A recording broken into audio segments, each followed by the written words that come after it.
Fala meus amigos, minhas amigas, ligados aqui no Dois Toques, a casa do futebol, pra gente falar de Campeonato Brasileiro, retomado ontem, a Série A do Campeonato Brasileiro retomada ontem com vitória do líder Flamengo pra cima do São Paulo, vitória do Botafogo pra cima do Vasco da Gama, o Internacional bateu a equipe do Vitória da Bahia e o Bahia, tricolor de aço, no último minuto venceu o Atlético Mineiro. Vamos trazer aí tudo sobre esses jogos e daqui a pouquinho tem Copa do Mundo de Clubes da FIFA, o último ato. Será que o favoritíssimo Paris Saint-Germain será campeão? Será que vai ter zebra? Chelsea é zebra, né, gente? Me desculpe, mas Chelsea é zebra. Bom, vamos lá, vamos falar de Campeonato Brasileiro primeiro, né? E aí peço a você para chegar nesse vídeo do Dois Toques com o seu like, chegar nesse vídeo do Dois Toques compartilhando com geral, afinal de contas, aqui é a casa do futebol.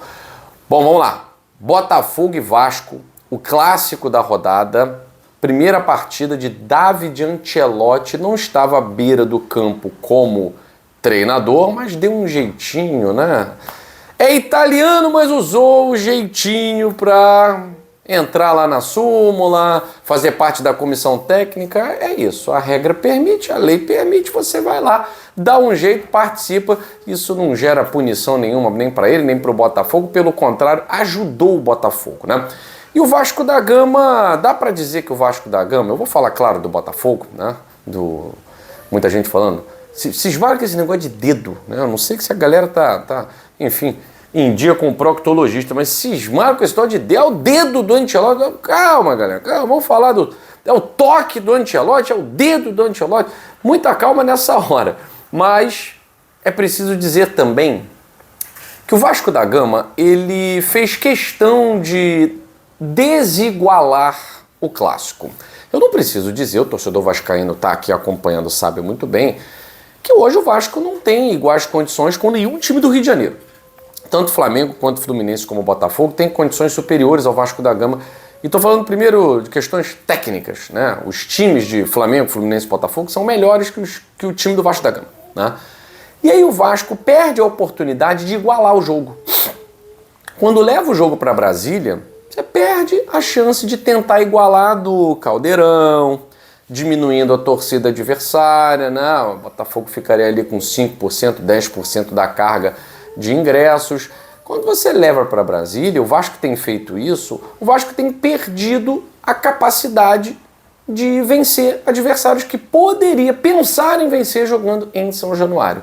Então levar o jogo para Brasília, o Vasco já tira a possibilidade de igualar o jogo, até porque o Botafogo é muito melhor do que o Vasco, e por mais que o gramado não tivesse gramado, basicamente só areia, mesmo assim a capacidade técnica do Botafogo sobressaiu. Dá para dizer que o Botafogo não botou o Vasco na roda.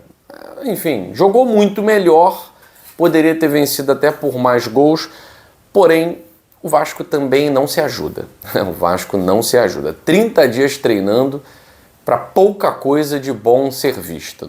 Do outro lado, foram menos de 7 dias treinando sob o comando de David Ancelotti. Chegou na terça-feira, comandou mesmo o primeiro treino na quarta, quinta e sexta. Foram 3 dias. De um lado, Fernando Diniz com 30 dias.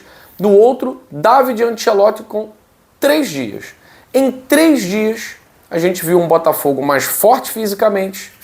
E olha que o Botafogo veio de uma Copa do Mundo de Clubes da FIFA, onde foi extremamente exigido. Ficou uma semana de férias. E mesmo assim a gente viu um Botafogo mais forte fisicamente, um Botafogo com mais apetite para fazer gol no último minuto, poderia ter feito gol de falta, poderia ter feito gol de contra-ataque com o Tuco Correia. O Vasco estava morto a partir dos 25 minutos. Eu não vi o Vasco oferecer resistência. Tá? Então, um Botafogo mais forte, um Botafogo, se não mais técnico, mais concentrado, um Botafogo ofensivo o tempo inteiro. Desde o primeiro tempo foi o Botafogo o time mais perigoso, terminou o segundo tempo com o Botafogo sendo mais perigoso. Aquela história que se via com o Renato Paiva, de o Botafogo fazer 1, abrir 2 e recuar. Faz 1, recua. Faz 2, toma 1, recua. Faz 3, recua. Tudo era motivo para recuar. A gente não viu o Vasco da Gama teve mais posse de bola, ok, né? Um pouquinho mais de posse de bola, 57% de posse de bola para o Vasco. mas não teve em nenhum momento do jogo um domínio sobre o Botafogo, fazer uma pressão sobre o Botafogo. Eu acho que assim, o torcedor vascaíno não contava muito com essa vitória sobre o Botafogo. Eu não gosto de falar isso porque é clássico, o Vasco tem bons jogadores, mas eu acho que na conta do vascaíno, a derrota no clássico já estava sendo considerada, né? É claro que se esperava, né, uma melhor sorte, como foi contra o Flamengo e tal, mas a diferença vai ficando cada vez maior. E eu gostei muito dessa postura nova do time do Botafogo. Acho que o torcedor pode esperar um time mais ofensivo ainda contra o Vitória, já que o campo ajuda mais, digo o campo do Nilton Santos, porque é um campo que tem grama. Se é sintética, se é natural, tem grama, a bola vai rolar, não vai ter areia para tudo que é lado, péssimo gramado do Mané Garrincha. Então acho que o Botafogo pode oferecer ao seu torcedor um futebol ainda mais vistoso, né? E mais ofensivo. O Vitória com o Fábio Carille é um time que tende a ficar retraído, tende a ficar na defensiva, buscando jogar por uma bola. Então a tendência é que haja uma pressão muito grande do Botafogo sobre a equipe baiana na próxima rodada, e já dá pra gente perceber que o Ancelotti, ele gosta do time jogando pra frente, ele gosta do time que não tem medo de ganhar. E o Botafogo em nenhum momento teve medo de ganhar, medo de fazer gols, partiu pra cima com muita coragem e com muita responsabilidade. Tá certo? Gostei muito dessa estreia do Ancelotti.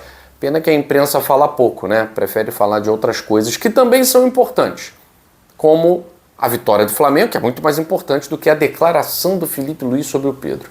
Mas aí é aquilo, né? Tem que focar naquilo que dá ibope. Olha o que o Felipe Luiz falou sobre o Pedro, colocou o Pedro na berlinda.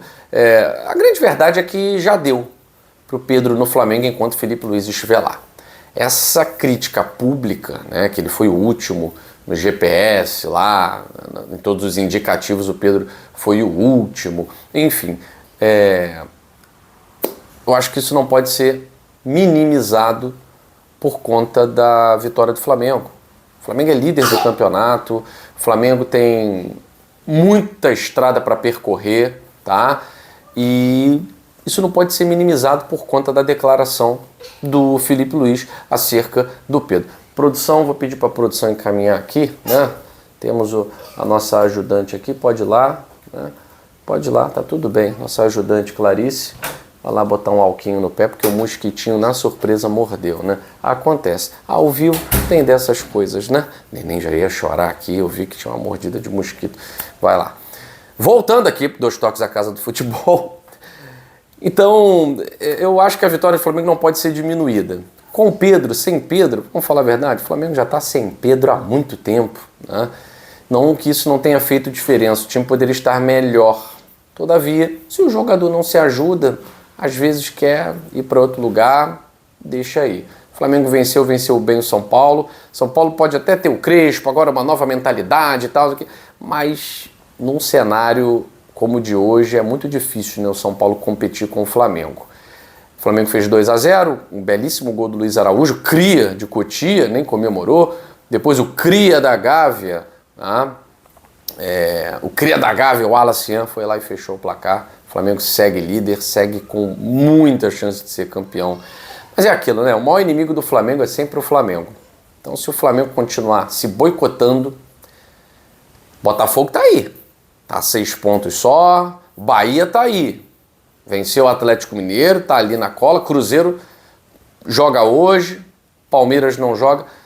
Mas o Flamengo se boicota muito, né? Vamos ver se consegue resistir a tudo isso, a toda essa turbulência que tá rolando. Vai pegar o Santos no meio de semana na Vila Belmiro. Santos de Neymar, né? Falei, o Bahia tá aí. Bahia é aquele time que não desiste, né? O Bahia abriu 1-0, belíssimo gol do Juba. O Hulk empatou, golaço, gol olímpico, né? Não há gol que o Hulk não faça. É impressionante. Gol olímpico aí no último lance do jogo. No último lance do jogo, Michel Araújo acerta aí um balaço, gol bonito do Bahia, vitória do Tricolor de Aço no dia da estreia da camisa do Super-Homem. Não sei se eu imito opinião, melhor não, né? Melhor não. Vamos falar da vitória do Bahia. Gostei do time do Bahia porque, repito, é um time que não abre mão de ser aquilo que o Rogério Ceni quer que o Bahia seja.